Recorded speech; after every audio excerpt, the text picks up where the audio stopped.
प्रणाम दर्शक बंधु। अनुप्रास रचित मोर ऋतुचक्र को आपण पाखरे आज तृतीय पर्याय नहीं भेटी दबाक जाऊँगी।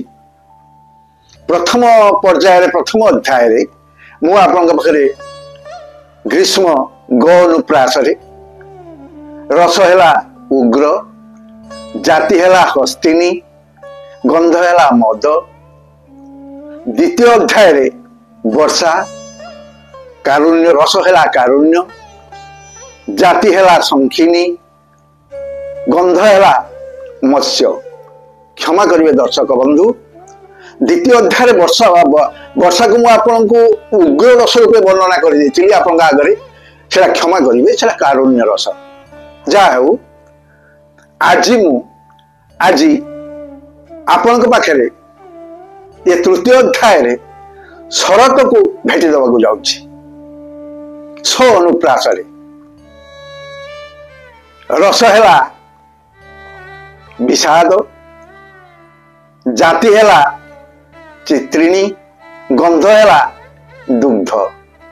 मु आगे कविता को पाठ करी, तापरे आपण को सरल भाव में बुझे दबाक चेष्टा करी।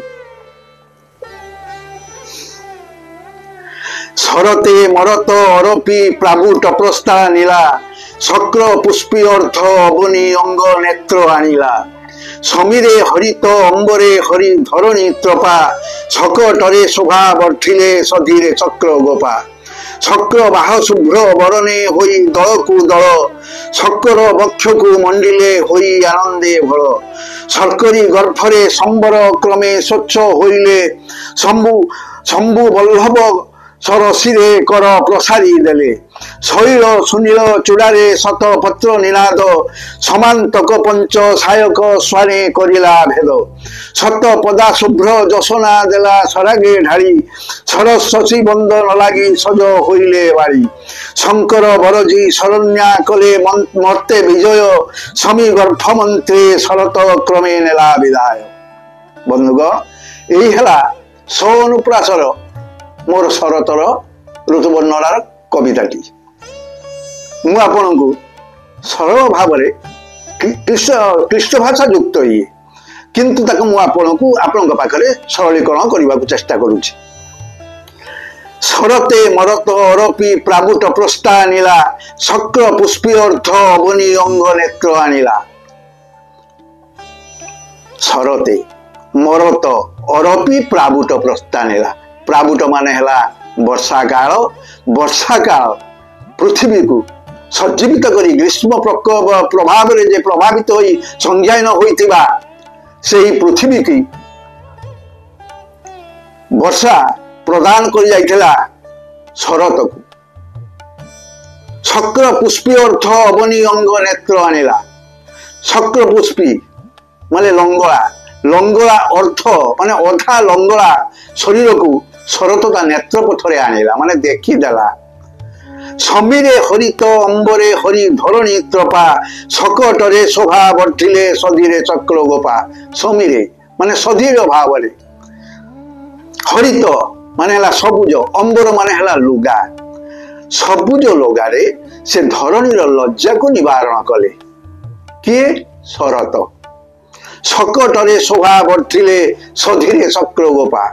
शकटरे माने शरीर रे, शरीर रे क्रमश धीरे धीरे शोभावर्धन कले चक्र गोपा, माने साधव बहु नाली नाली साधव बहु पोक शोभावर्धन करने को लगे। शक्र बाह शुभ्र बरणे होई दल को दल, शक्कर बक्ष को मंडिले होई आनंदे भल। शक्र बाह माने हला मेघ, शुभ्र माने धला मेघ, आउ कला मेघ रहिला नाही। वर्षा काल रे कला मेघ, शरत काल रे आसीगले सब धला मेघ। शक्कर बक्ष को मंडिले होई आनंदे भल। से माने सब खंड खंड होई आकाश मार्ग रे, शक्कर माने हला आकाश, आकाश मार्ग को केते सुंदर विमंडित कले।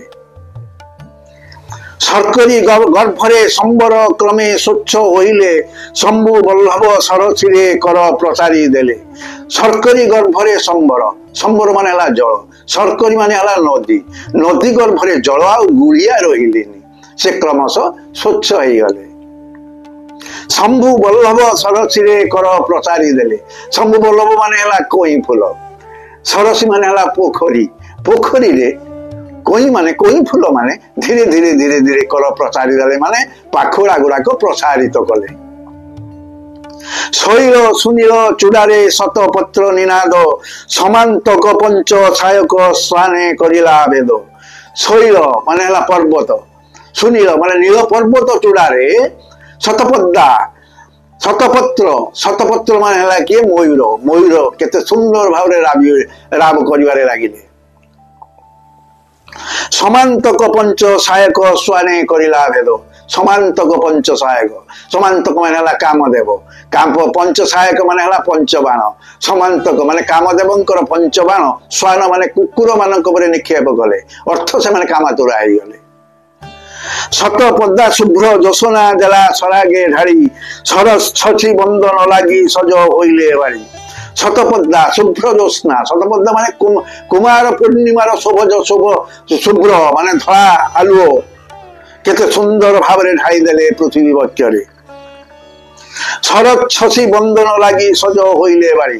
ଶରଚ୍ଛସି ମାନେ ହେଲା ସ୍ୱର୍ଗର ଚାନ୍ଦ, ସ୍ୱର୍ଗର ଚାନ୍ଦ, ସେ ଚାନ୍ଦକୁ ବନ୍ଦନା କରିବା ପାଇଁ ଯୁବତୀ ମାନେ କେତେ ସୁନ୍ଦର ପ୍ରସ୍ତୁତ ହେଇଗଲେ। ଶଙ୍କର ବରଜି ଶରଣ୍ୟା କଲେ ମର୍ତ୍ତେ ବିଜୟ, ସମୀ ଗର୍ଭ ମନ୍ତ୍ରେ କ୍ରମଶଃ, ସମୀ ଗର୍ଭ ମନ୍ତ୍ରେ ଶରତ କ୍ରମେ ନେଲେ ବିଦାୟ। ଶଙ୍କର ମାନେ ହେଲେ ଶିବ, ଶିବଙ୍କୁ ବର୍ଜନ କରି ଶରଣ୍ୟା, ଶରଣ୍ୟା ମାନେ ହେଲେ ଦୁର୍ଗା, ମା ଦୁର୍ଗା, ସେତେବେଳେ ଦୁର୍ଗା ପୂଜା ହୁଏ ଶରତ ଋତୁରେ, ଦୁର୍ଗା ମର୍ତ୍ତକୁ ବିଜୟ କଲେ। ସମୀ ଗର୍ଭ ମନ୍ତ୍ରେ ଶରତ କ୍ରମେ ନେଲେ ବିଦାୟ। ସମୀଗର୍ଭ, ସମୀଗର୍ଭ ମାନେ ହେଲା ବ୍ରାହ୍ମଣ, ସେମାନଙ୍କର ମନ୍ତ୍ର ଧ୍ୱନିରେ ଶରତ କ୍ରମେ କ୍ରମେ ବିଦାୟ ନେଇଗଲେ ପୃଥିବୀ ବକ୍ଷରୁ। ତାପରେ ଆସିବ ପରବର୍ତ୍ତୀ ଅଧ୍ୟାୟ, ଚତୁର୍ଥ ଅଧ୍ୟାୟରେ ମୁଁ ଆପଣଙ୍କୁ ଦର୍ଶକ ବନ୍ଧୁ ଆପଣଙ୍କ ପାଖକୁ ଆପଣଙ୍କୁ ଭେଟିଦେବି ମୋ ହୋ ଅନୁପ୍ରାସରେ ପ୍ରସ୍ତୁତି ହେମନ୍ତ। ଆଜି ପାଇଁ ରହିଲି, ପ୍ରଣାମ।